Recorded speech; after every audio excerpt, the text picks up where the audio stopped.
Sean nuevamente todos bienvenidos al Centro Teológico Avanzado Hispanoamericano. Ahora vamos a estudiar el Evangelio según San Lucas, el Evangelio de Lucas.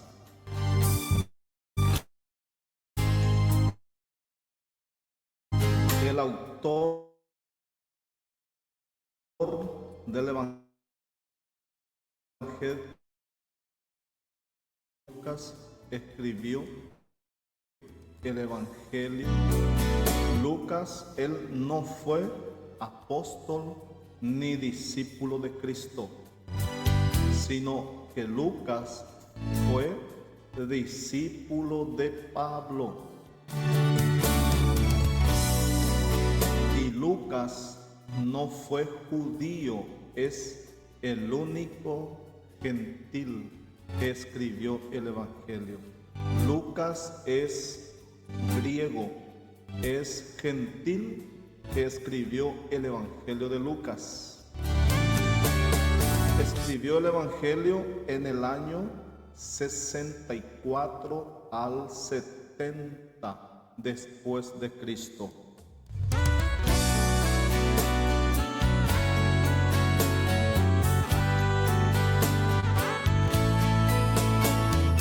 En el año 64 al 70 él escribió el Evangelio de Lucas. Concepto: Lucas proyecta la naturaleza humana de Jesús. Es decir, Lucas presenta a Jesús como hijo de hombre y proyecta la naturaleza humana de Jesús.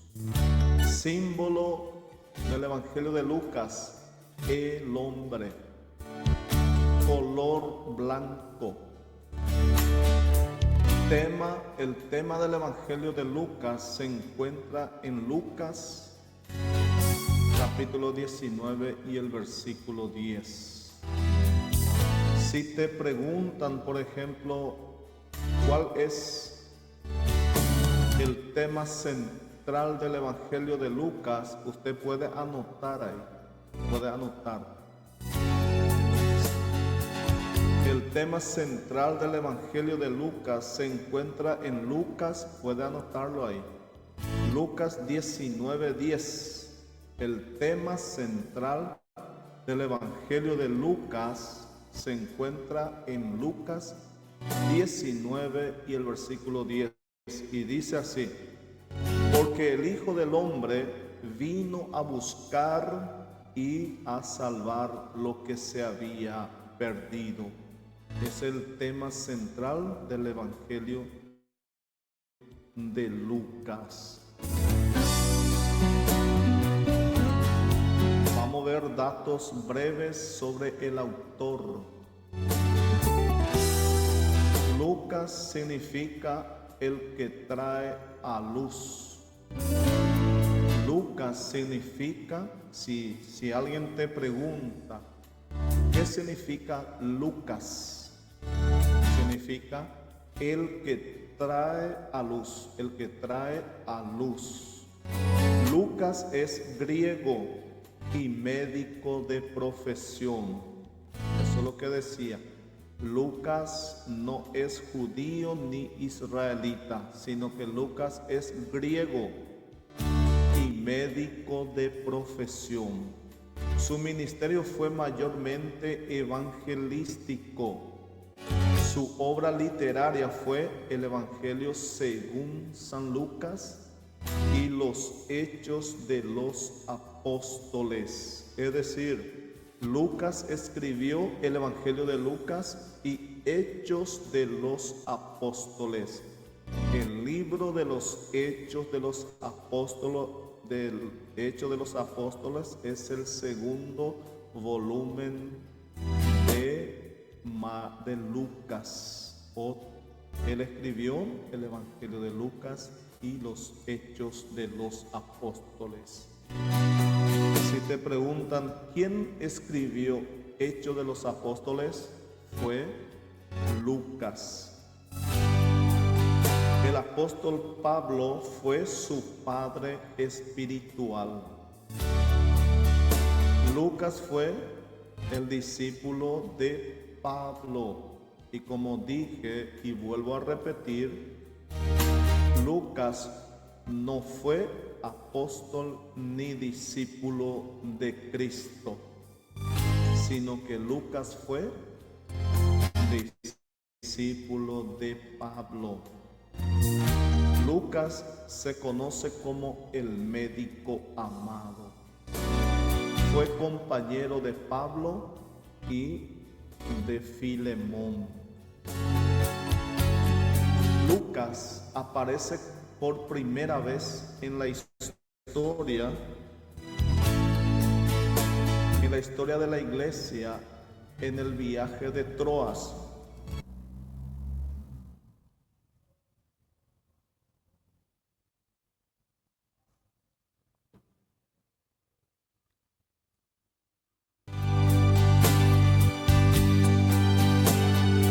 Lucas aparece por primera vez en la historia de la iglesia en el viaje de Troas, Hechos 16, 10, 11 y 25.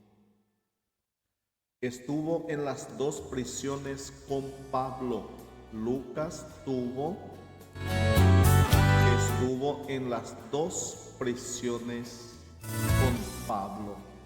Primero escribió el Evangelio, Lucas 1:1, y luego el libro de los Hechos de los Apóstoles, Hechos 1:1. Si alguien te pregunta quién escribió el Evangelio de Lucas y Hechos de los Apóstoles, dígale Lucas. ¿Cómo sabemos eso? Lucas capítulo 1 y el verso 1 y Hechos capítulo 1 y el verso 1. Ahí encontramos que el autor es Lucas. Lucas ve a Jesús como el Hijo del Hombre y enfatiza en la humanidad perfecta de Jesús. Jesús es 100% Dios y 100% hombre. A eso la teología le llama unión hipostática. Unión hipostática.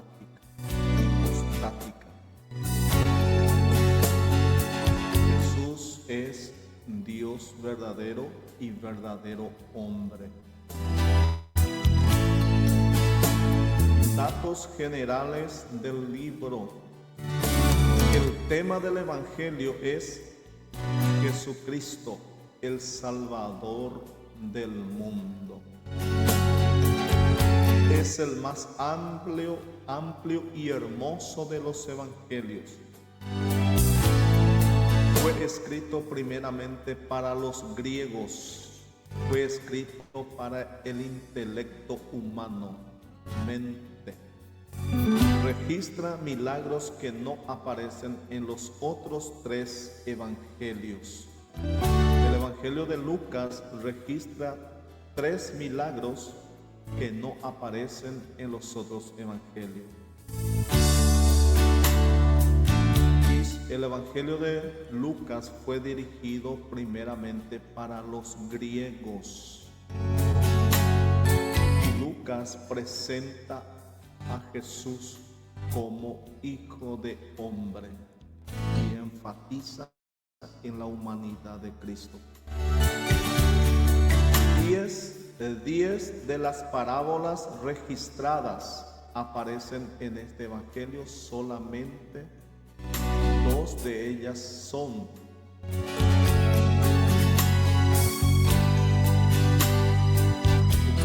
De las parábolas registradas aparecen en este evangelio solamente. 2 de ellas son el hijo pródigo y el buen samaritano. Estas dos parábolas del hijo pródigo y el buen samaritano aparece solamente en el libro de Lucas. hay dos parábolas dedicadas exclusivamente a la oración. Capítulo 11, 5 al 13 y el capítulo 18, 1 al 14, donde habla de la oración persistente de la viuda. Se conoce como el Evangelio de la alabanza, y la oración comienza y concluye con gozo. Revela el interés del autor por la sanidad divina. Se refiere más que ninguno a la misión sanadora de Jesús. Describe con gran detalle los aspectos curativos del buen samaritano, el milagro del hijo de la viuda y la mujer encorvada.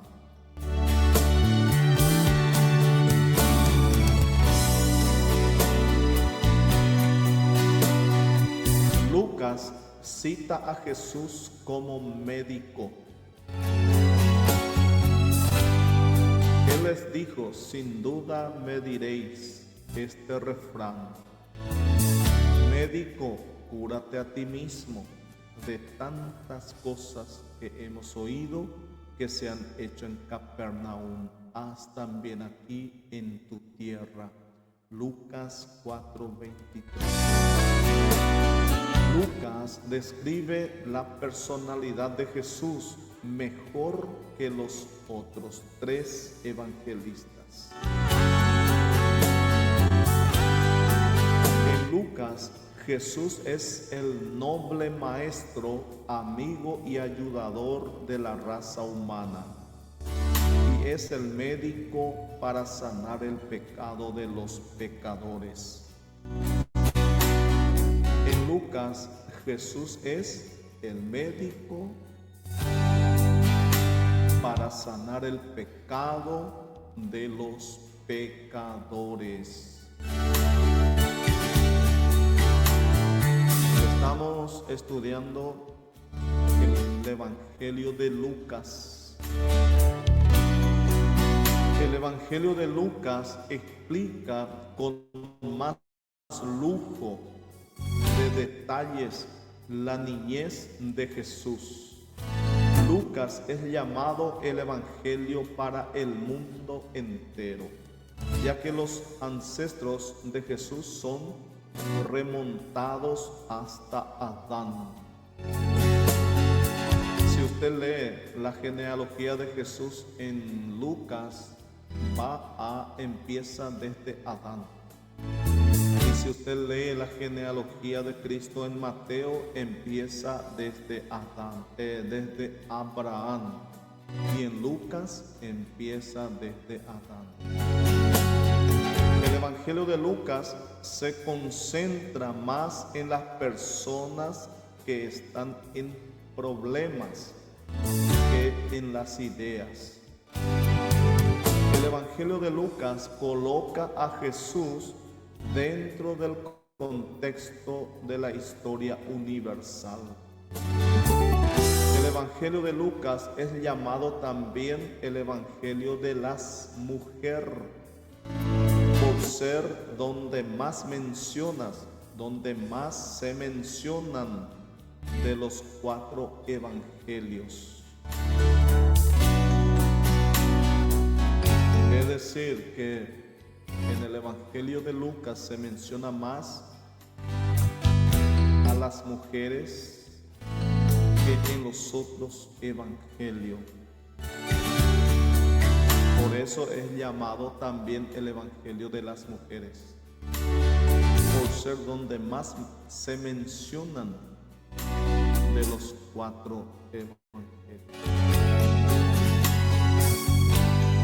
En el capítulo 1 habla de Elizabeth. Capítulo 1 y 2 habla de María. Capítulo 7 habla de la viuda de Naín. Capítulo 8, 2 y 3 habla de las mujeres que mantenían el ministerio de Jesús. Capítulo 10 habla de Marta y María. Capítulo 23, 27 al 31 habla de las mujeres que llorando siguieron a Jesús.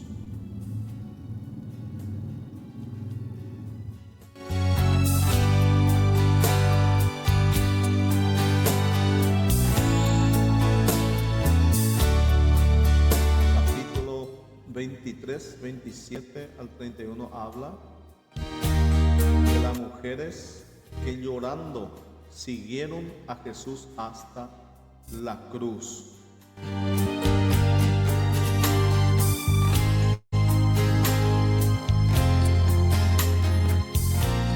Nueve veces en este evangelio se recopilan oraciones de Jesús. 9 veces aparece la oración de Jesús en el evangelio de Lucas. En su bautismo, capítulo 3, verso 21. Luego de un día de milagros, capítulo 5. Antes de seleccionar sus discípulos, Jesús oró antes de seleccionar sus discípulos, capítulo 6, versículo 12. Antes de profetizar su pasión, 9:18. En su transfiguración, 9:29. Al regreso de los 70, 10:17 al 21. Antes de enseñar a orar, capítulo 11 y el verso 1. En Getsemaní, capítulo 22, 39, 46. Y en la cruz, capítulo 23, 34. 9 veces en el evangelio de Lucas encontramos la oración cuando Jesús oró. 9 oraciones de Jesús registra el evangelio de Lucas.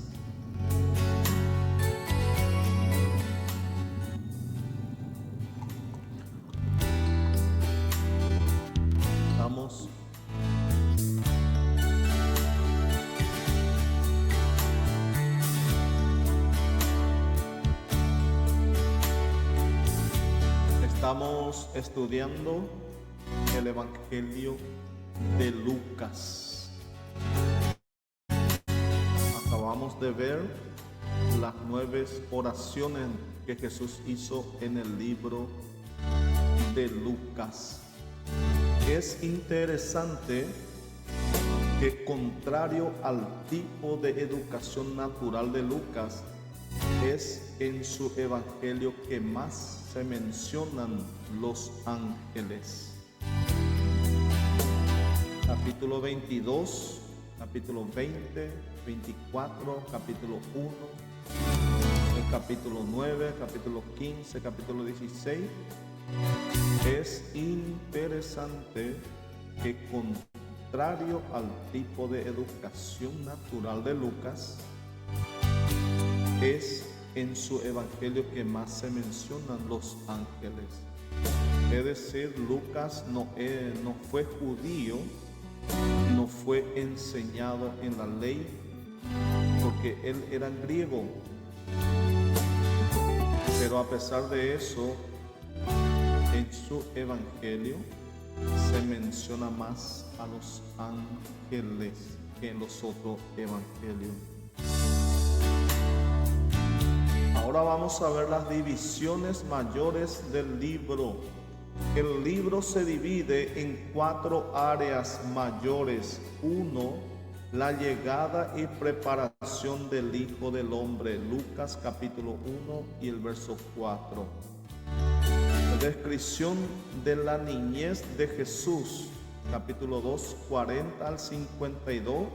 Encontramos la descripción de la niñez de Jesús. La genealogía difiere de Mateo un poco, 3:23 al 38. Eso es lo que estábamos diciendo. Si usted lee la genealogía de Cristo en el libro de Lucas, va a encontrar que empieza desde Adán. Y si usted lee la genealogía de Jesucristo en el libro de Mateo, usted va a encontrar que empieza con Abraham. El ministerio del Hijo del Hombre en Galilea, capítulo 5, habla del ministerio de Jesús en Galilea. El ministerio de Jesús en Perea, Samaria y Judea. En el capítulo 10 habla del ministerio de Jesús en la ciudad de Perea, Samaria y Judea.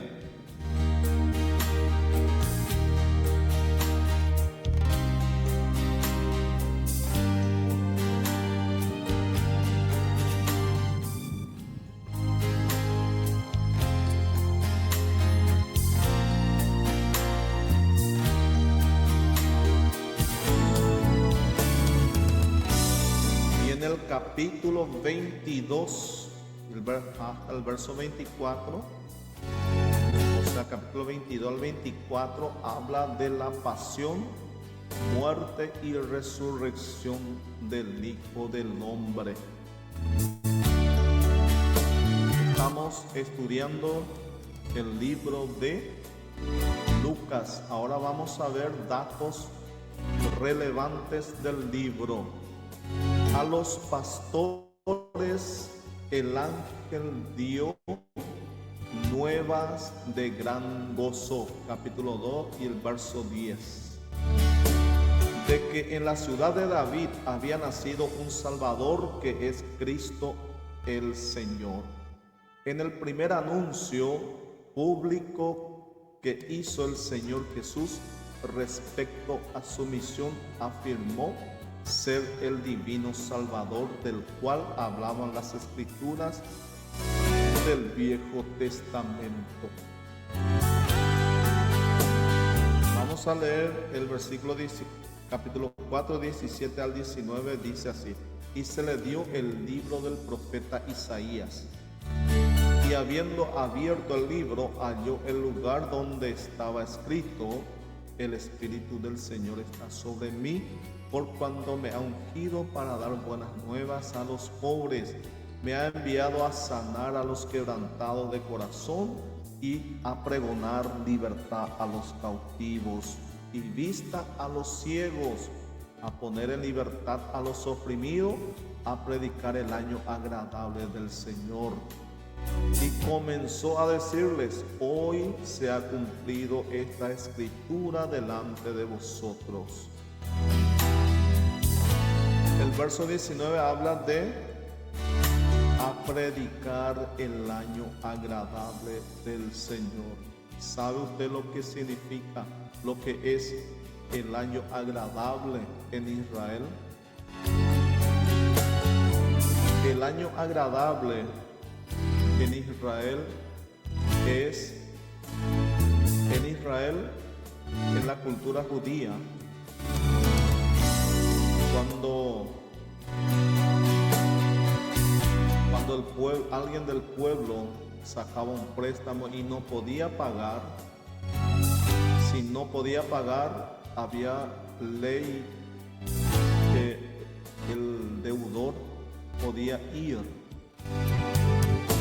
como esclavo, o se le podía quitar sus tierras, sus hijos.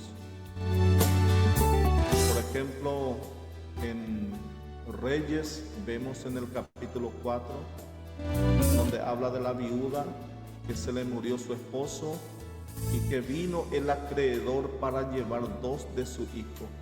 Era por la ley que había en Israel. Ella no podía pagar su deuda, entonces vino el acreedor para llevar su hijo. Eso era una ley. Pero cada 50 años había una ley en Israel que cada 50 años todos aquellos que tenían esclavos tenían que ser libres. y se le tenían que devolver sus tierras. Y en Israel en ese año ningún esclavo no podía quedar con su amo. Todos tenían que ser liberados, y si algunos perdieron su tierra, se le tenían que devolver. Y ese es el año agradable del Señor. Y aquí dice a predicar el año agradable del Señor. Y ese era el año agradable en Israel. Cada 50 años también se le dice en el año de jubileo. No tenían que quedar ningún esclavo, todo el mundo tenía que estar libre. Era el año, por eso se le llamaba el año agradable. Y Cristo vino y trajo el año agradable para nosotros, porque todos aquellos que creen en Cristo es liberado de la esclavitud del pecado. Y nosotros que hemos creído, fuimos liberados de la esclavitud del pecado. Y hoy nosotros podemos dar gloria a Dios por eso. Por eso debemos agradecer al Señor, porque Él nos trajo el año, el día y la hora agradable a nuestra vida. Lucas detalla con gran precisión a Jesús operando sobre los malos espíritus. Capítulo 4, 33 al 36 vemos a Jesús operando sobre los espíritus malos, sobre las enfermedades, sobre la lepra, aún sobre las consecuencias del pecado.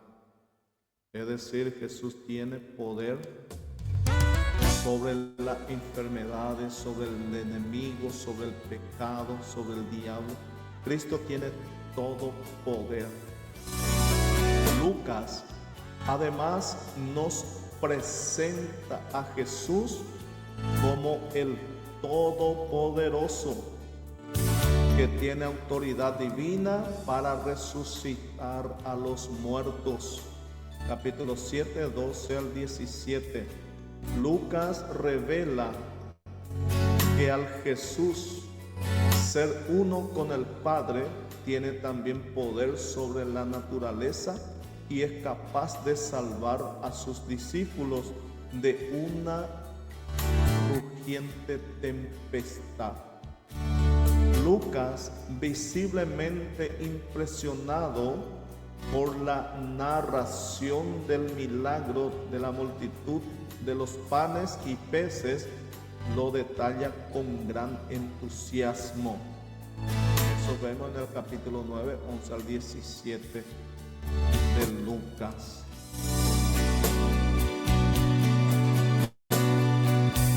Jesús, después de revelarse como el Todopoderoso Salvador y los apóstoles le reconocieran como el Cristo, Jesús comenzó a enseñar a sus seguidores que para rescatar la humanidad debía sufrir, morir y vencer la muerte, cosa que no entendieron en ese momento.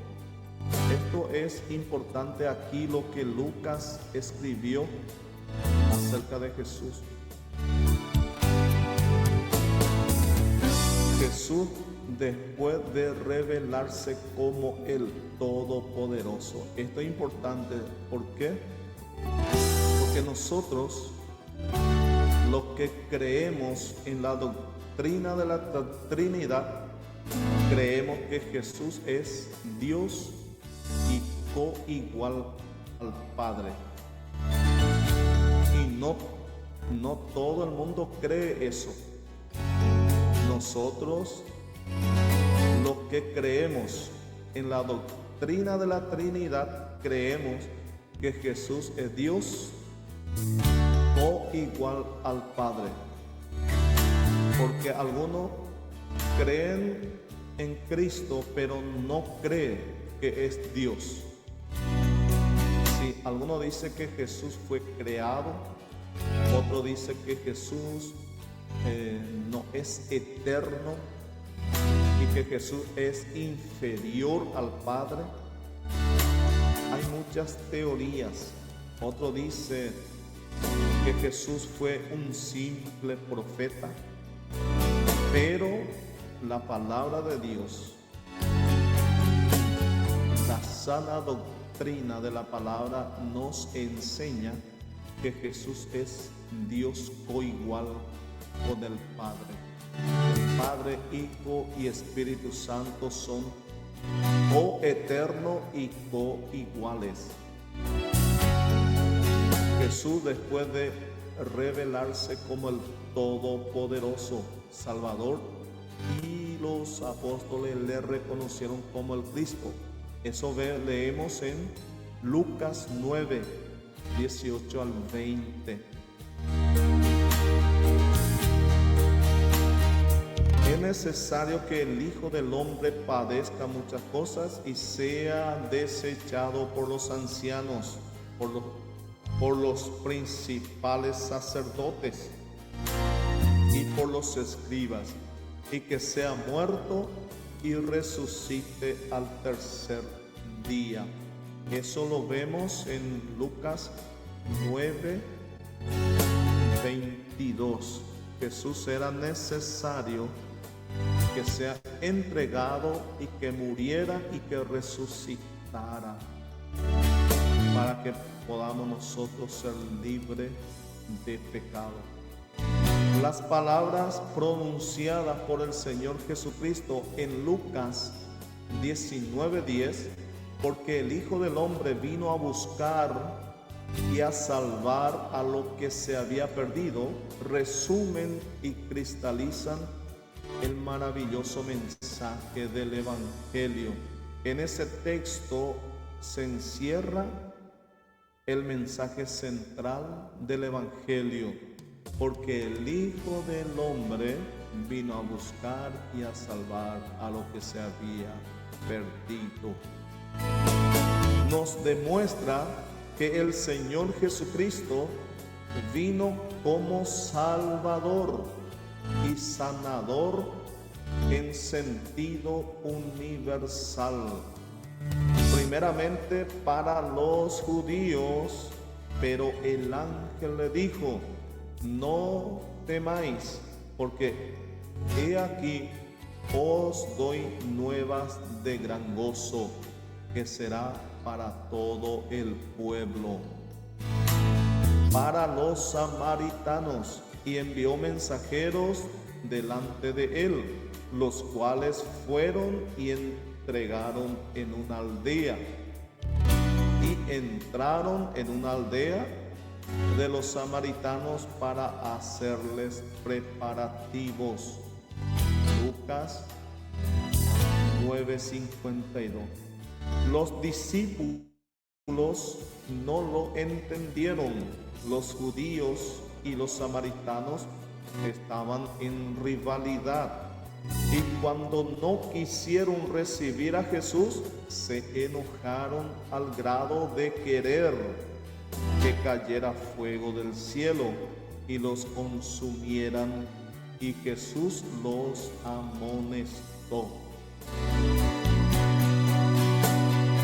Cuando los samaritanos no quisieron recibir al Señor, los discípulos se enojaron, dice que hasta el punto de que ellos querían dar la orden de que cayera fuego del cielo. Pero Jesús dijo que a partir de ahora ya no va a ser así.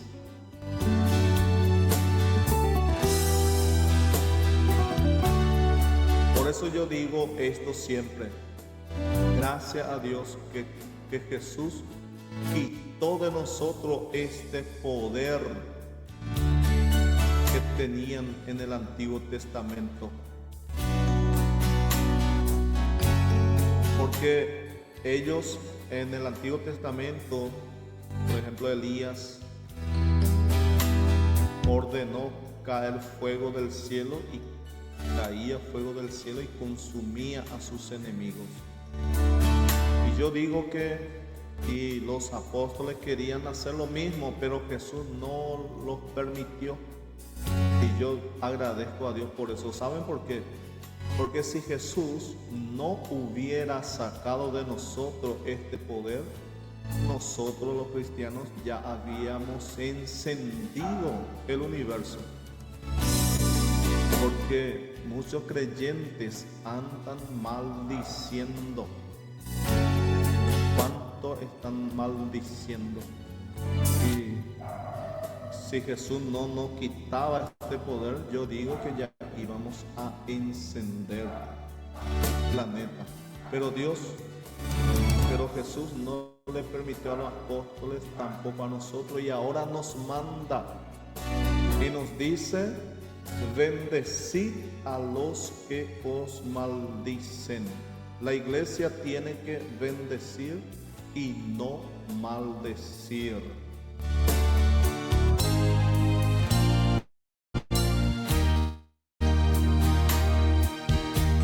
Para los paganos, luz para revelación a los gentiles y gloria de tu pueblo Israel. Y verá toda carne la salvación de Dios. Para los pobres y ricos, a los hambrientos colmó de bienes y a los ricos envió vacío. Cuando Jesús llegó a aquel lugar, mirando hacia arriba, le vio y le dijo: Zaqueo, date prisa, desciende, porque hoy es necesario que pose yo en tu casa. Para sus verdugos, y uno de ellos hirió a un siervo del sumo sacerdote y le cortó la oreja derecha.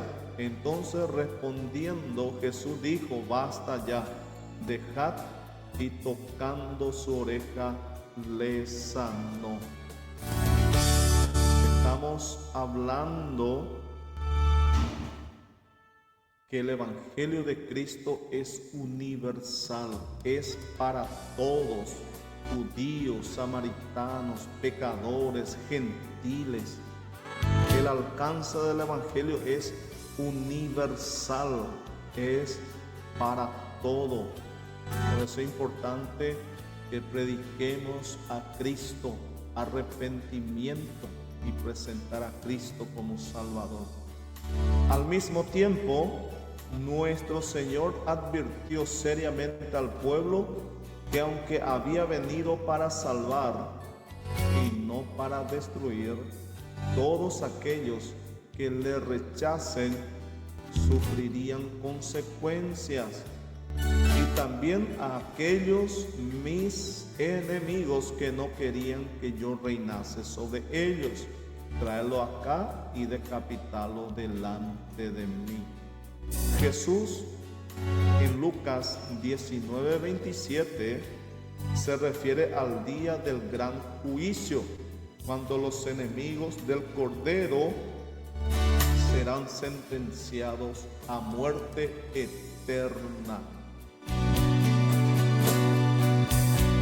Esto es importante entender, el tiempo del juicio de Dios. Porque lo que a mí me preocupa en lo personal hoy día es que los predicadores, los profetas han pasado en el tiempo del juicio y muchos se han olvidado de que estamos todavía en el tiempo de la gracia. Nosotros estamos todavía en el tiempo de la gracia, no estamos todavía en el tiempo del juicio. Por eso, hermano, no sé si esto le va a gustar, no sé si me va a entender, pero tengo que decir, nosotros estamos en tiempo de la gracia y hay muchos que están desatando juicio, diciendo que juicio viene contra Paraguay, contra Argentina, contra Brasil. Claro que sí, va a venir juicio, Dios va a entrar en juicio con todas las naciones, pero no es el momento. No es todavía el tiempo. Hoy es tiempo de gracia. Tenemos que predicar a Cristo, que Cristo vino a salvar a los perdidos. Ese es el tema central de la Escritura, que Cristo vino a salvar. Vamos a hablar de Cristo, vamos a presentar a Cristo, porque el día del juicio va a venir. Nadie se va a escapar del juicio de Dios. Eso ya está establecido. Ya está establecido, pero hoy estamos en el tiempo de la gracia. Vamos a predicar a Cristo. Y cuando llegó cerca de la ciudad, al verla lloró sobre ella, diciendo: oh, si también tú conocieses a lo menos en este tu día lo que es para tu paz, mas ahora está encubierto de tus ojos, porque vendrán días sobre ti cuando tus enemigos te rodearán con vallado y te sitiarán, y por todas partes te estrecharán y te derribarán a tierra, y a tus enemigos y a tus hijos dentro de ti, y no dejarán en ti piedra sobre piedra, por cuanto no conociste el tiempo de tu visitación.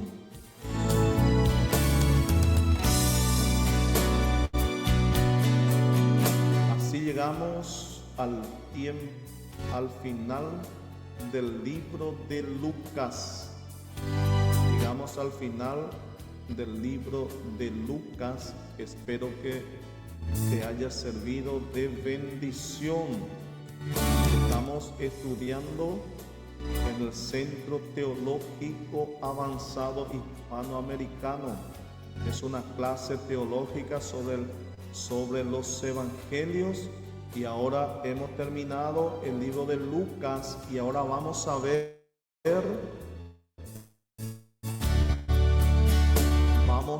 el libro de Juan. Vamos a completar esta clase con el libro de Juan.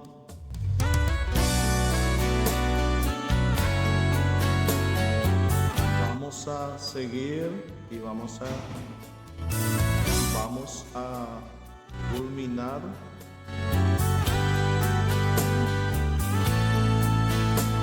nuestro estudio de los evangelios del Nuevo Testamento con el libro del apóstol Juan. El Evangelio según San Juan. Vamos a ver quién escribió el Evangelio de Juan. El Evangelio de Juan escribió el apóstol amado, el apóstol Juan. Escribió entre los años 70 después de Cristo. Entre los años fue escrito el Evangelio de Juan por el apóstol Juan entre los años 70 después de Cristo. Concepto del Evangelio de Juan. Juan proyecta la divinidad de Jesús. Símbolo: el águila, color azul.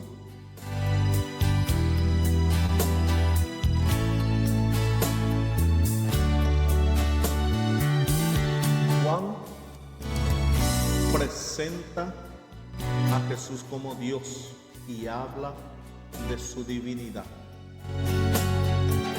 Esto es muy importante.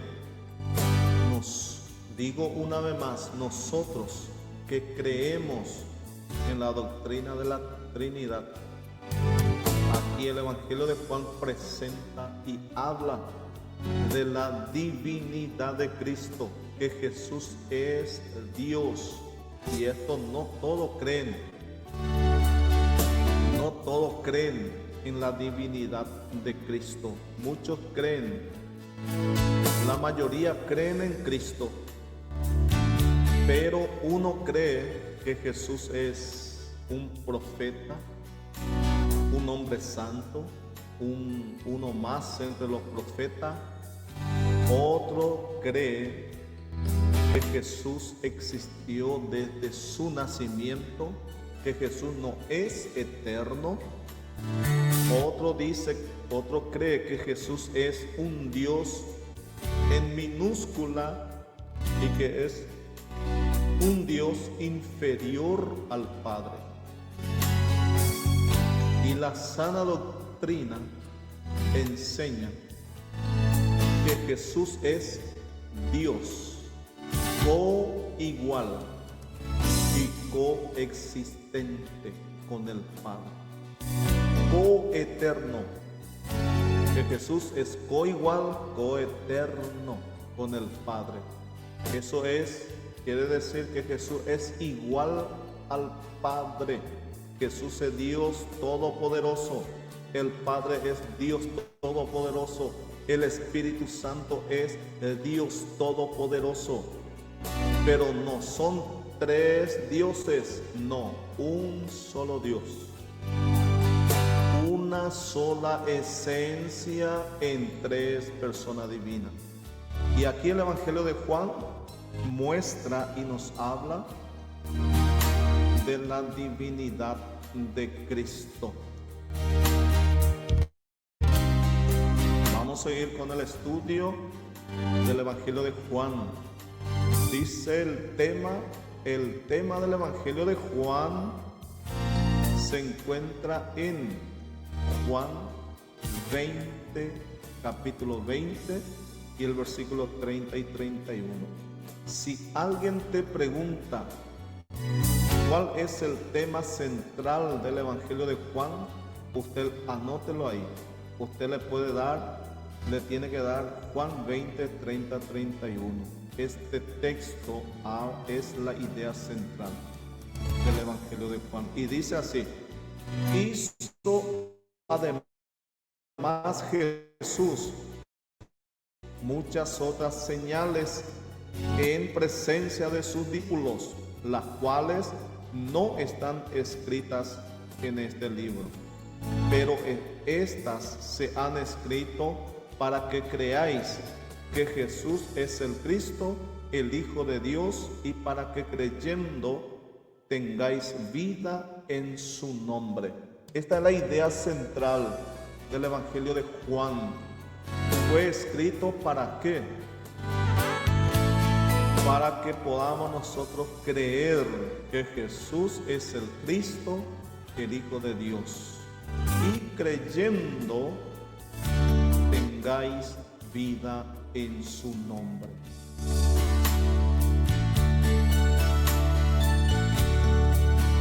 Ahora vamos a ver datos breves sobre el autor. ¿Qué significa Juan? Si te preguntan, ¿qué significa Juan? ¿Cómo usted va a responder? ¿Cómo va a responder? Juan significa Jehová es gracia. Usted puede anotarlo ahí. Juan significa Jehová es gracia.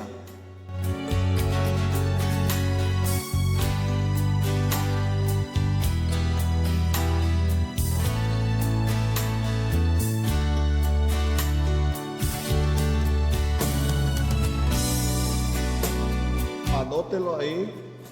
Juan significa Jehová es gracia.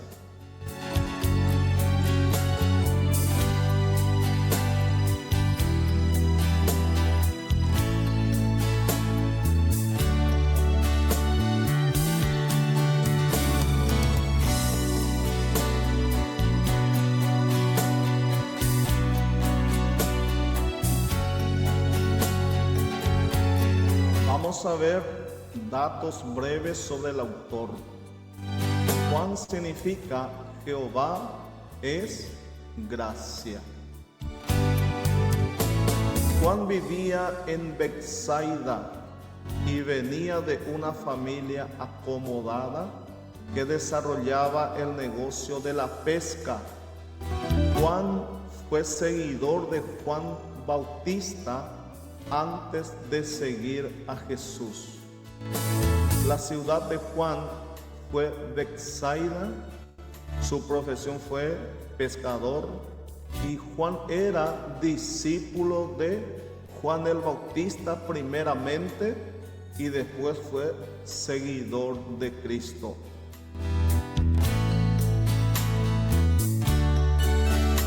De todos los apóstoles, Juan estaba más cerca del corazón de Jesús y componía el círculo íntimo de Jesús junto a Pedro y Santiago.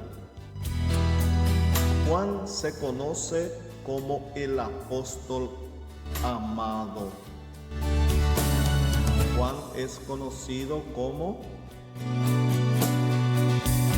el apóstol amado.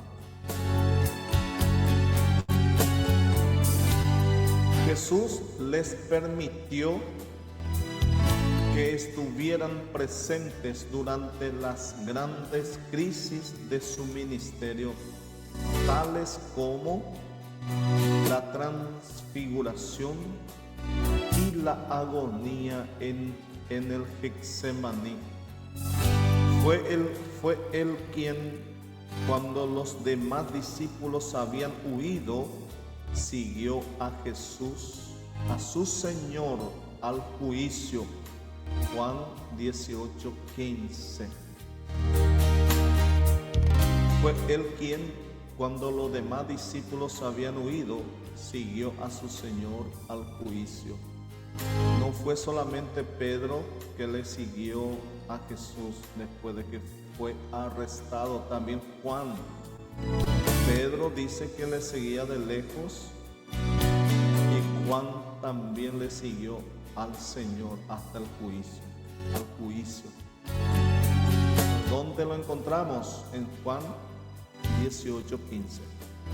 De todos los apóstoles, fue el único que estuvo al pie de la cruz para recibir el mensaje del Señor antes de expirar. De entre todos los apóstoles fue el único que estuvo en la cruz junto a su Señor. No le abandonó en ningún momento al Señor.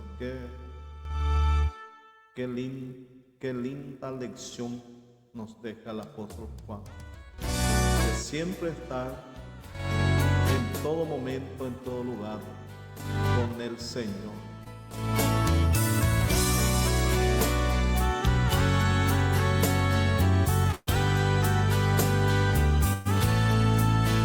Con Jesús desde su juventud y un ministerio de 50 años, evangelista y predicador, le otorga a Juan la autoridad de escribir este evangelio con la profundidad y la divinidad con que lo hizo. Podemos resumir que Juan fue el único apóstol que le conoció en profundidad, que le conoció bien a su Señor. Con Jesús desde su juventud y un ministerio de 50 años como evangelista y predicador, le otorga a Juan la autoridad de escribir este evangelio con la profundidad y la divinidad con que lo hizo. Juan, quien sobrevivió a todos los demás apóstoles, fue también el escritor de 3 cortas pero hermosas cartas y finalmente el libro de Apocalipsis. Juan escribió el Evangelio de Juan, también 3 cartas, primera, segunda y tercera de Juan, y también el libro de Apocalipsis. Y fue el último apóstol en morir. El Evangelio según San Juan es único entre los 4 evangelios. relata mucho del ministerio de Jesús en Judea y en Jerusalén, que omiten los otros 3 evangelios y revela más a fondo el misterio de la personalidad de Jesús. Se identifica al autor de modo indirecto como el discípulo a quien Jesús amaba.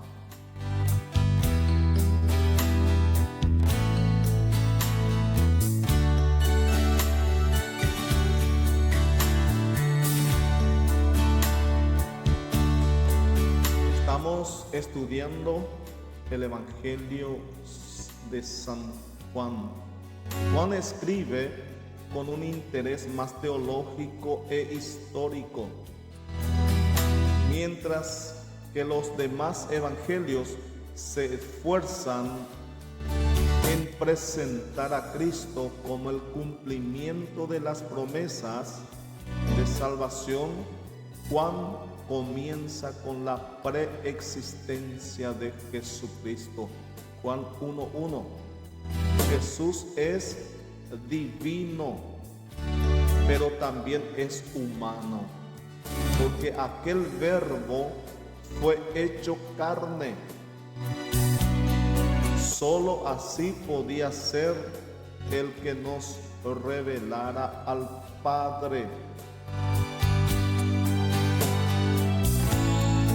En el mismo comienzo, Juan nos presenta a Jesucristo con 7 títulos claves. Hermanos, si Jesús no es Dios, entonces estamos en grave problema. Porque Jesús es divino, Jesús es Dios. Vuelvo a recalcar. Muchos no creen que Jesús es Dios, pero Jesús es Dios, pero Él no es el Padre. El Padre, el Espíritu, el Hijo y el Espíritu Santo es uno en esencia, pero 3 en persona distinta. Jesús es divino, pero también es humano, 100% hombre y 100% Dios. Porque aquel verbo fue hecho carne. Juan 1:14, aquel verbo fue hecho carne. Solo así podía ser el que nos revelara al Padre.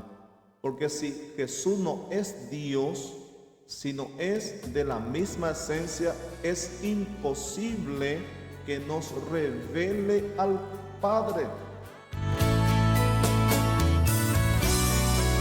Por eso vamos a glorificar a Dios y vamos a creer en la sana doctrina de la Trinidad, porque muchos no creen en la doctrina de la Trinidad. Pero la doctrina de la Trinidad es bíblica y estamos viendo aquí en Juan 1:1 que Jesús es Dios. Y Juan nos muestra la preexistencia de Cristo. Vamos a ver en el mismo comienzo, Juan nos presenta a Jesucristo con 7 títulos clave. Primero, verbo. Segundo, Cordero de Dios. Después, Rabí. La palabra Rabí significa maestro. Mesías. Cristo es el ungido, significa ungido. Mesías en hebreo significa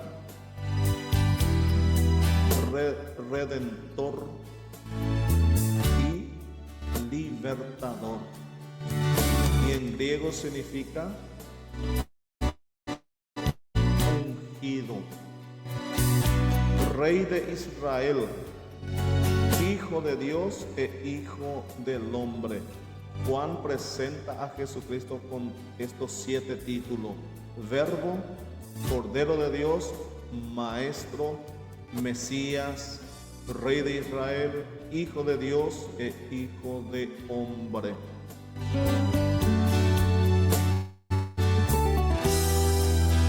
Jesús como Hijo de Dios representa su divinidad y como Hijo de hombre representa su naturaleza humana y como Hijo de Dios representa su naturaleza divina. Jesús es 100% Dios y 100% hombre. Solo en Juan encontramos el yo soy, que afirma ser el pan de vida. Juan 6:35, Jesús dijo, yo soy el pan de vida. Juan 8:12 dice, yo soy la luz del mundo, predecesor de Abraham. Antes que Abraham fuese, yo soy, dijo Jesús. 8:58 de Juan. La puerta de las ovejas. Jesús dijo en Juan 17, yo soy la puerta de las ovejas. Y otros. También él decía, yo soy la vid, yo soy el camino.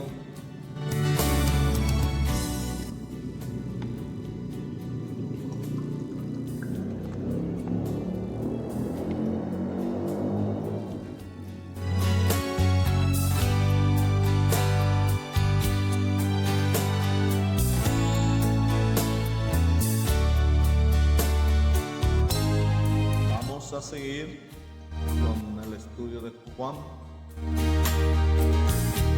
el Evangelio de Juan. También lo hallamos diciendo, estamos hablando de Jesús. Solo en Juan encontramos cuando Jesús dijo yo soy. También lo hallamos diciendo yo y el Padre uno somos. Yo soy el camino, la verdad y la vida. Nadie viene al Padre sino es por mí. En cada una de estas afirmaciones, el yo es enfático. Nos recuerda el nombre de Dios. Yo soy. Jesús dijo, yo y el Padre, uno somos. Esta palabra es muy clave. Ahí Jesús dijo, yo y mi Padre. Ese texto muestra que Jesús y el Padre es coigual, que son igual. Él se está haciendo igual al Padre. Yo y mi Padre, uno somos. Y vemos también la distinción de persona. Porque Él no dijo, yo y mi Padre somos el mismo, no, uno, unidad compuesta. Y ahí cae la doctrina de la unicidad que cree solamente en Jesús, lo que se le llaman los solo Jesús. Jesús dijo, yo y el Padre uno somos, porque el Padre, el Hijo y el Espíritu Santo son uno en esencia, pero tres en persona.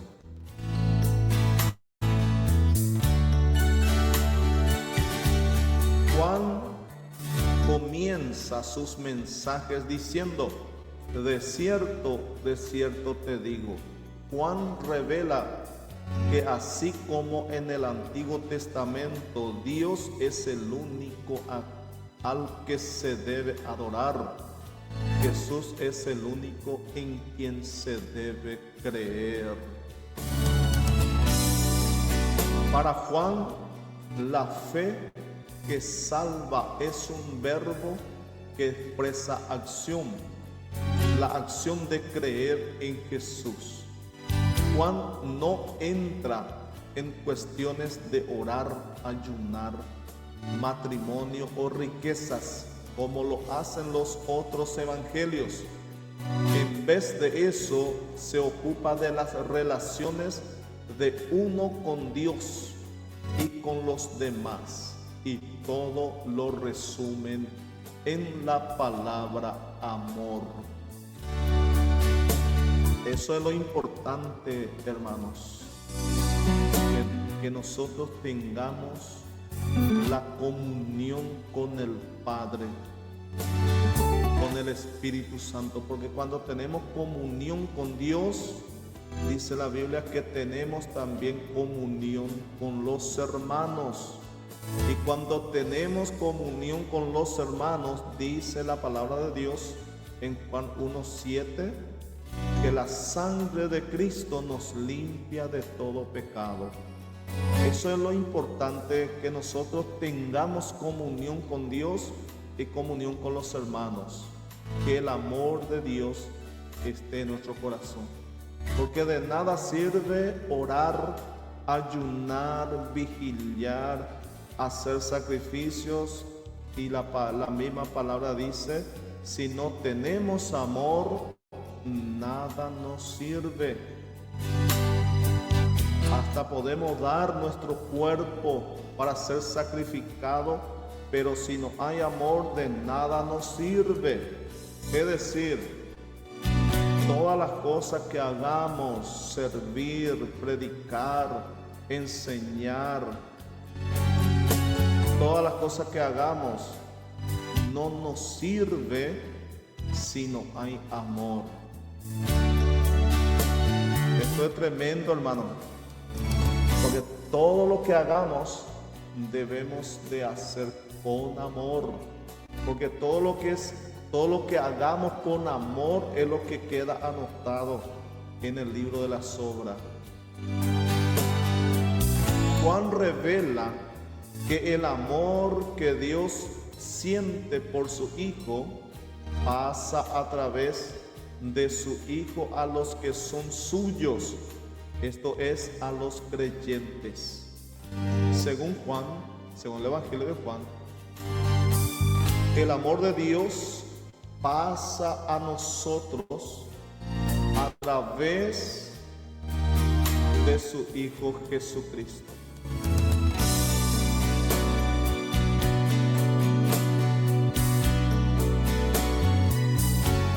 El amor de Cristo, el amor de Dios pasa a nosotros a través de su Hijo Jesús.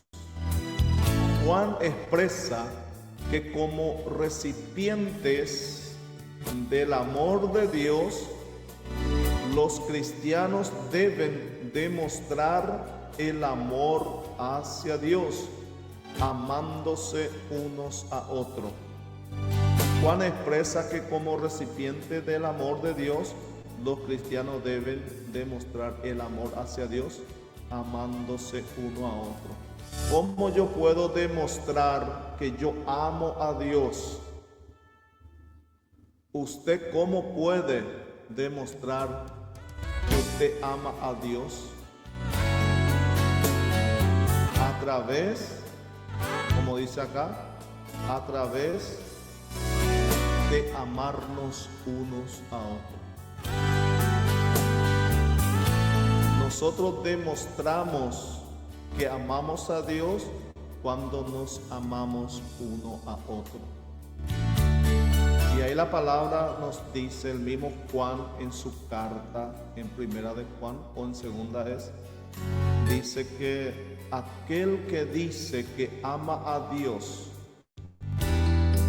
pero aborrece a su hermano y no ama a su hermano, el tal es mentiroso. Esto es tremendo, hermano. Entonces nosotros demostramos amor a Dios cuando nos amamos uno a otro. Bendiciones a todos los hermanos que están conectados. Estamos estudiando, está la clase teológica en el Centro Teológico Avanzado Hispanoamericano. Es la clase básica en teología. Estamos estudiando el Nuevo Testamento. Estamos ahora terminando con los evangelios. Estamos estudiando el Evangelio de Juan. Y gracias a los que están dando el regalito ahí, Dios bendiga y multiplique Usted puede poner me gusta y compartir para que pueda llegar a más hermanos. Gracias a los que están dando su regalo, Dios pueda bendecir. Este amor que une a los creyentes es también un testimonio al mundo. Cuando nosotros los cristianos nos amamos uno a otro, eso también es un testimonio al mundo. Juan capítulo 3 y el verso 16 expresa la verdad teológica básica del Evangelio. De tal manera amó Dios al mundo que ha dado a su Hijo unigénito para que todo aquel que en él cree no se pierda, mas tenga vida eterna. Este texto expresa la verdad teológica básica del Evangelio. Juan 3, 16. Vamos a ver datos generales del libro. El Evangelio fue escrito para la iglesia cristiana en particular y el mundo en general. El Evangelio de Juan fue escrita para la iglesia cristiana en particular y el mundo en general, y para el mundo en general. Presenta el aspecto más profundo de los 4 evangelios. El Evangelio de Juan presenta el aspecto más profundo de los 4 evangelios. El Evangelio se divide en 5 áreas mayores. 1, el prefacio, capítulo 1 al 18. 2, la manifestación de Cristo al mundo, desde el capítulo 1, versículo 19 al capítulo 6 al 71. 3, el rechazo de las afirmaciones de Cristo, capítulo 7 al 12. 4, la manifestación de Cristo a sus discípulos, capítulo 13. Estos son los datos generales del libro. 5, la humillación y glorificación de Cristo, capítulo 18 al 21. Vamos a ver primero el prefacio 1, capítulo 1. La manifestación de Cristo en la eternidad. Cristo es eterno. Por eso creemos que que Jesús es Dios, porque es eterno. La manifestación de Cristo en el tiempo. Los evangelios sinópticos comienzan su historia registrando el origen terrenal de Cristo. Mateo y Lucas registran su nacimiento virginal. Los evangelios sinópticos son Mateo, Marco y Lucas. Comienza su historia registrando el origen terrenal de Cristo. Mateo y Lucas registran su nacimiento virginal. Juan toma en consideración que los cristianos en todas partes están familiarizados con estos datos y describe su origen celestial. Aunque Juan no da un relato directo de nacimiento virginal de Cristo, se refiere indirectamente a esto en el versículo 14. Y aquel verbo fue hecho carne.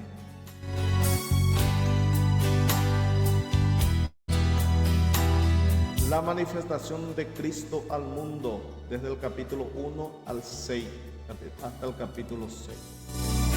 El testimonio de Juan el Bautista. Vemos el testimonio de Juan el Bautista en el capítulo 1, 19 al 34. El testimonio de los primeros discípulos, capítulo 1, 35 al 1. Vemos el primer milagro y la primera purificación del templo.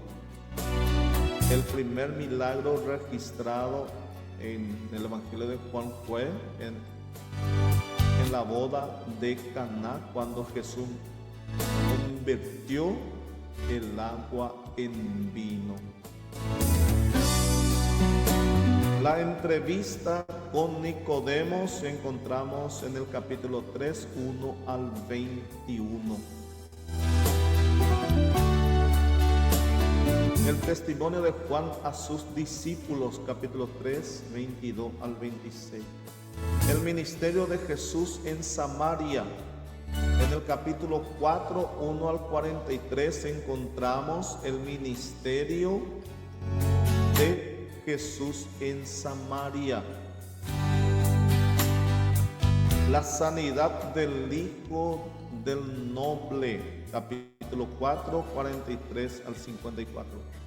La sanidad del paralítico, seguida por un discurso. Alimentación de la multitud, discurso sobre el pan de vida, encontramos en el capítulo 6. Estamos estudiando el Evangelio de Juan. Ahora vamos a ver el testimonio de Juan el Bautista. Juan menciona el ministerio de Juan el Bautista, como éste atraía grandes multitudes por su ministerio y estaba ministrando una ceremonia que era nueva para la religión judía, es decir, el bautismo. Las autoridades judías sintieron que era deber de ellos investigar los derechos y afirmaciones de ese nuevo predicador. Enviaron una delegación para preguntarle acerca de su identidad y autoridad. Humildemente confiesa que él no es sino una voz que clama en el desierto, capítulo 1, versículo 23. Que su misión es como la de los ingenieros de esos días, antes de la venida de un rey oriental. Había alguien que preparaba los caminos de él.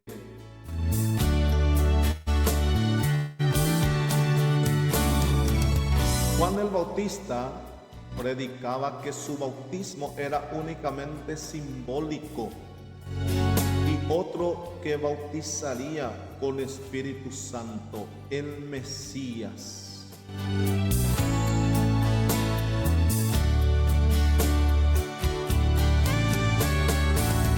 Al día siguiente, Juan señala a sus oyentes a Jesús en lugar de atraerlos a sí mismo, diciendo: he aquí el Cordero de Dios que quita el pecado del mundo. Luego revela que una de las razones de bautizar a Jesús fue tener una revelación de su deidad. Luego revela que una de las razones de bautizar a Jesús fue tener una revelación de su deidad. Versículo 33. No hay envidia en Juan el Bautista. Al día siguiente repite su mensaje y anima a sus seguidores a seguir a Jesús. Qué lección tan importante que estamos aprendiendo de Juan el apóstol, de Juan Bautista, en el Evangelio de Juan. En Juan Bautista no había envidia. El Señor nos guarde.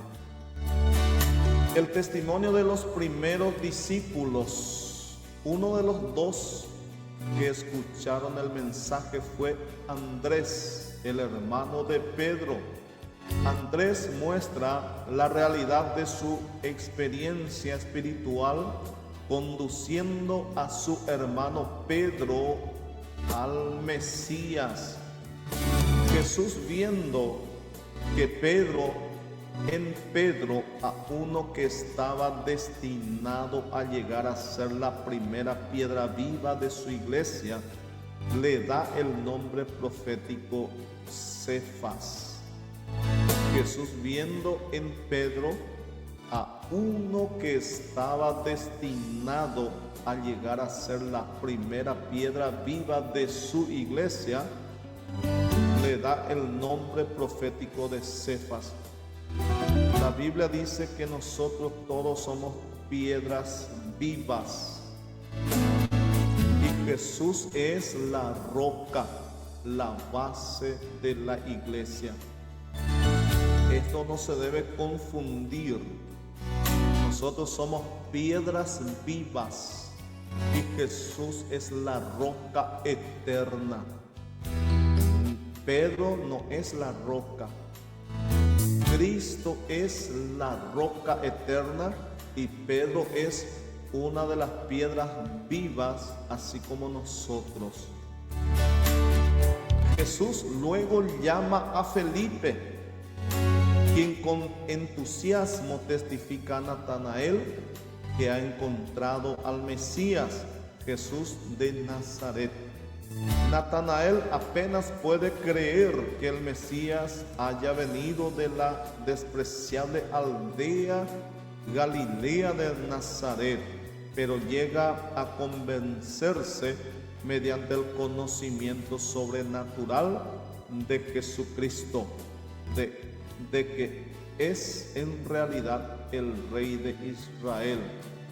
Cuando Jesús se encontró con Natanael, el don de ciencia se manifestó en Cristo, diciéndole a Natanael que antes que él se encontrara con él, que él ya le vio sentado debajo de la higuera. Es el don sobrenatural del don de ciencia. Y ahí vemos la manifestación de ese don en Cristo cuando se encontró con Natanael. El primer milagro, una boda en Caná de Caná, le da a Jesús la oportunidad de manifestar su poder.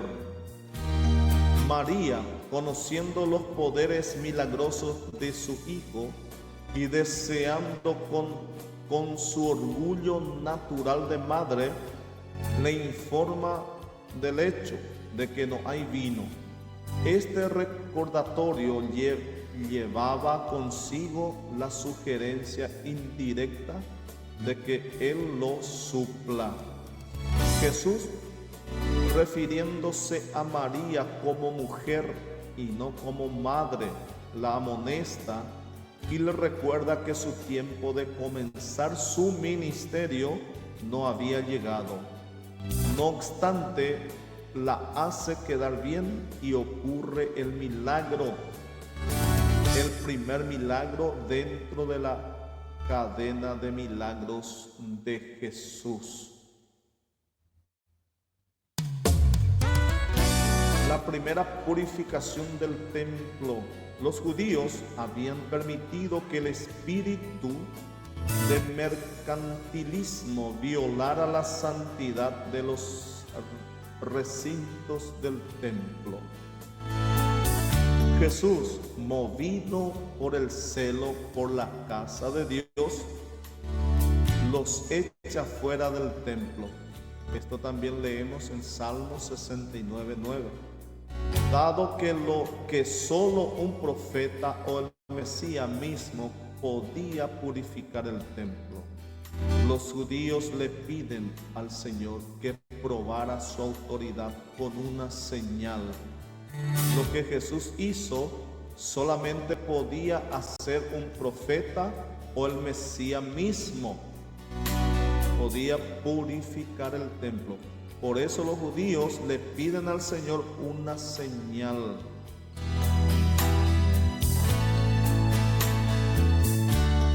La señal en el antiguo pacto, o antes de la resurrección o después de la resurrección de Cristo, para los apóstoles también era una confirmación de que el profeta estaba hablando de parte de Dios. Esto es importante entender. Los milagros, ¿por qué ocurrieron con Jesús, con los apóstoles de esa forma extraordinaria? Hoy día se pregunta la gente y dice: ¿por qué hoy no vemos más milagros como en tiempo de Jesús? Porque la diferencia es que en el tiempo de Jesús, sí o sí, el milagro tenía que ocurrir, porque el milagro era una señal de que Dios estaba con esa persona y que verdaderamente estaba hablando de parte de Dios. Y hoy en nuestro tiempo, en nuestro contexto, leemos en el libro, en la carta del apóstol Pablo, que enseña que los dones siguen vigentes. Los milagros pueden suceder todavía y suceden todavía, pero según el apóstol Pablo, queda como dones del Espíritu. Ya no son como señal. Y en los primeros, y con los apóstoles, y en tiempo de Cristo y antes de Cristo, los milagros eran una señal. Nosotros vemos a Moisés diciéndole a Dios: ¿cómo me van a creer? Y él hizo 3 señales. Moisés hizo 3 señales para que pudieran creer en él. La entrevista con Nicodemo. Nicodemo inicia su conversación con Jesús, reconociendo que él era un maestro enviado de Dios. Jesús hace caso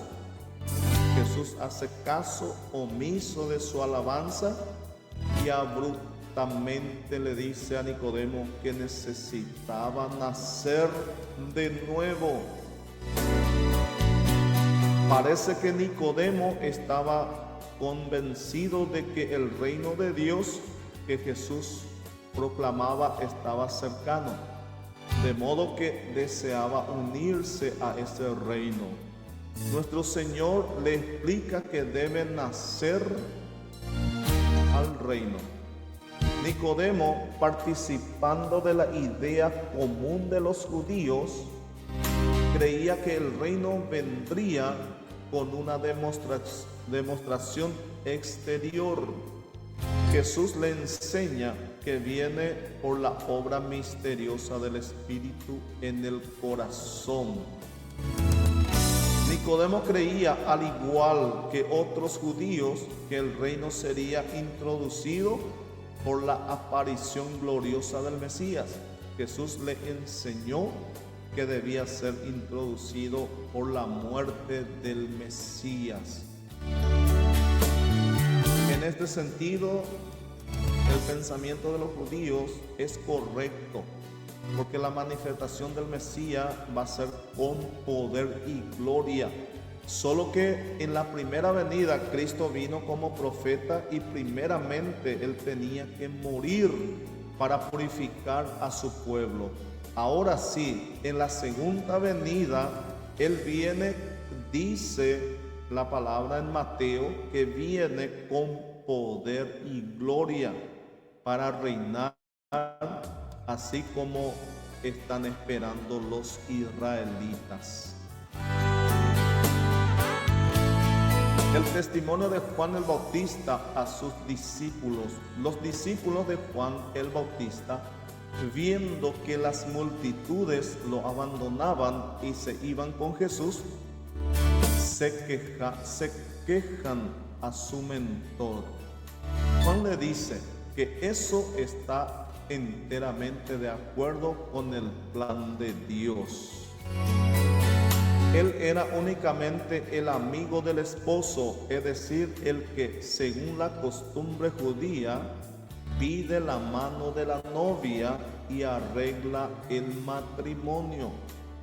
Su misión era conducir al esposo, el Mesías, a la esposa, la nación judía. Hecho esto, su misión habría terminado. El ministerio de Jesús en Samaria. Ahora vamos a ver el ministerio de Jesús en Samaria. El capítulo 4 registra la entrevista de Jesús con una mujer de Samaria y le revela la condición de su vida y la necesidad que hay en su corazón, que está vacío y sin satisfacciones objetivas en su vida.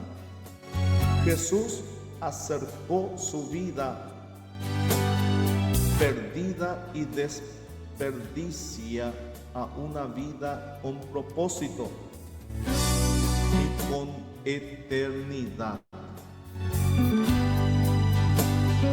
La sanidad del hijo del noble. La sanidad del hijo del noble es trascendental con el hecho de que no importa la condición social o financiera de una persona, en algún momento va a encontrarse impotente ante una situación desesperante y tendrá que acudir a Dios. El milagro fue hecho en la distancia por la fe del padre del niño enfermo. La sanidad del paralítico de Bethesda. Este milagro tiene gran importancia, ya que Jesús comentó al paralítico sanado que no volviera a pecar, para que no le viniera alguna cosa peor.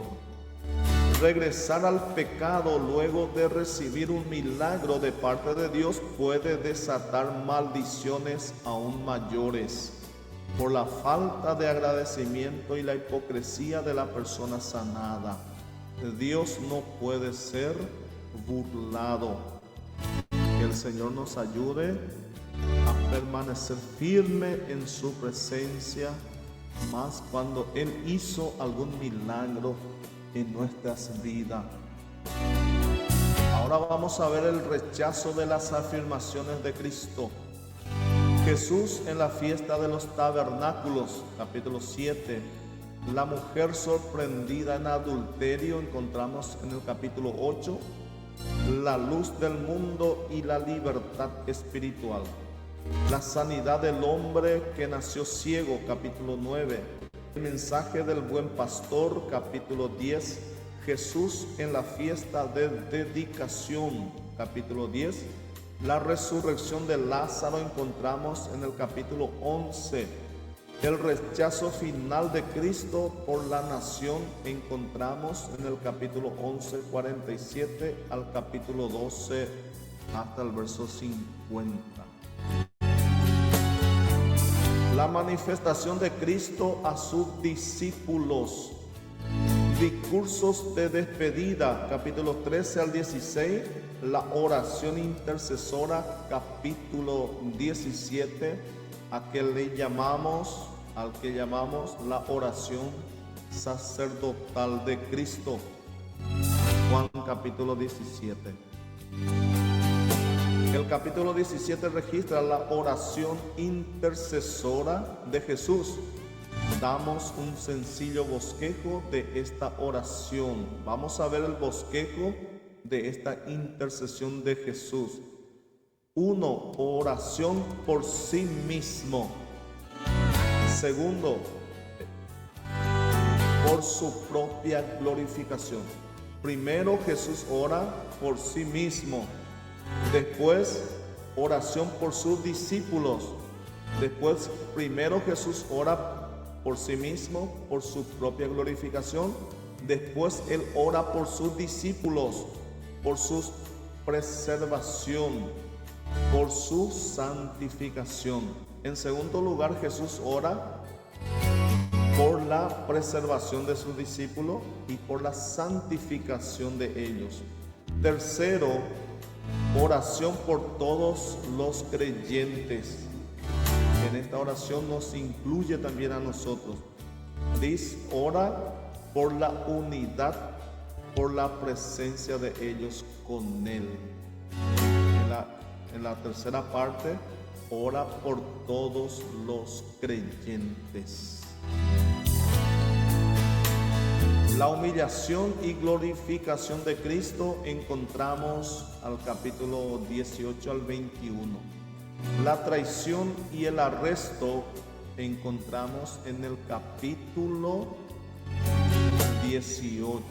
El juicio ante Caifás y Pilatos, capítulo 18 al 19.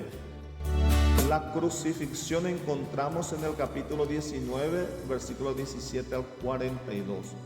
La resurrección de Cristo en el capítulo 20, 1 al 10. Las apariciones de Jesús a sus discípulos, capítulo 20, 10 al 21.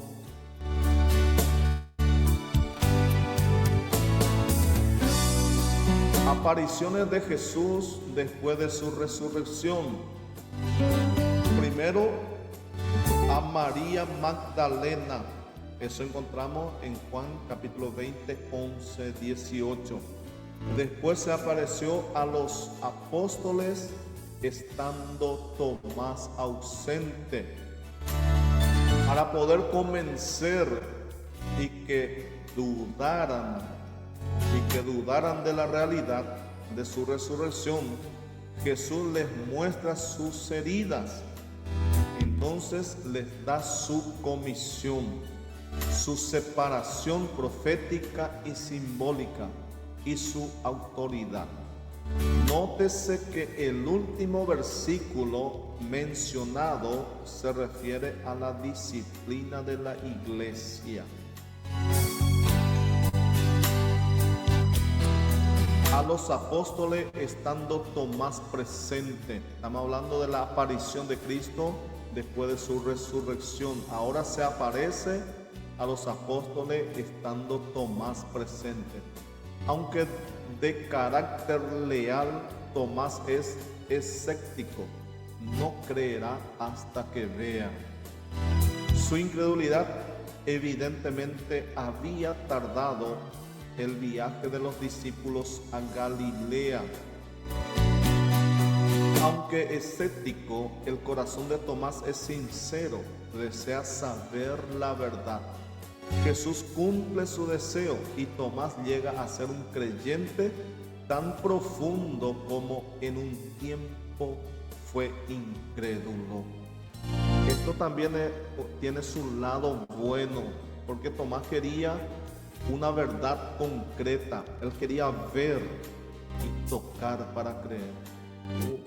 Por un lado, tiene también su lado bueno, porque no podemos nosotros ahora, por ejemplo, creer cualquier cosa que se dice. Tenemos que ir a la Escritura y dejar que Dios hable. Cuando nosotros encontramos argumento dentro de la Escritura, entonces ahí poder creer. No podemos tampoco creer todo lo que se dice. Como hay un refrán que dice, no todo lo que brilla son oro. Tenemos que escudriñar, profundizar en la Escritura para entender.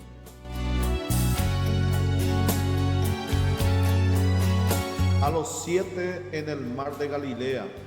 Después de la pesca milagrosa y la comida, Jesús le da a Pedro su comisión como pastor de sus ovejas. La pregunta repetida 3 veces puede referirse a las 3 negaciones de Pedro. Los versículos 20 al 24 del último capítulo fueron escritos por Juan para corregir una impresión falsa que se había producido entre los discípulos por las palabras de Jesús a Pedro. Versículo 22. Se creía que Jesús quería decir que Juan no moriría. Juan demuestra que esas palabras no significaban que no moriría, sino que si Jesús quería, que Juan quedara hasta que él viniera no era asunto de Pedro. O sea, es decir, Judas. Juan demuestra que esa palabra no significaba que no moriría, sino que si Jesús quería que Judas quedara hasta que él viniera, no era asunto de Pedro. Juan, en su relato de la crucifixión, menciona algunos detalles adicionales a los que se encuentran en los otros evangelios. La escritura de Pilato de la acusación, el reparto de la ropa de Jesús, la encomienda de su madre a Juan, las dos declaraciones en la cruz, la apertura del costado de Jesús. Juan, en su descripción del sepulcro vacío,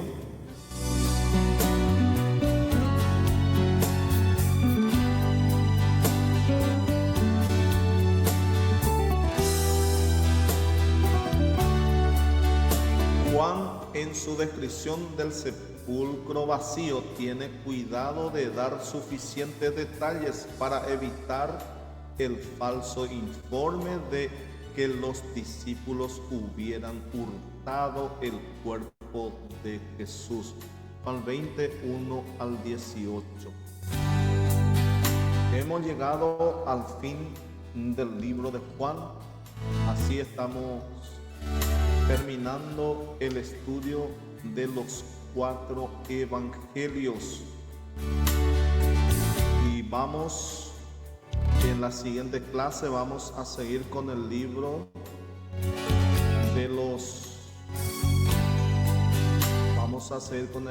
con los libros de los Hechos de los Apóstoles, con las cartas paulinas, hasta terminar el Nuevo Testamento. Muchas bendiciones a todos los hermanos y nos estaremos viendo en la siguiente clase. Bendiciones.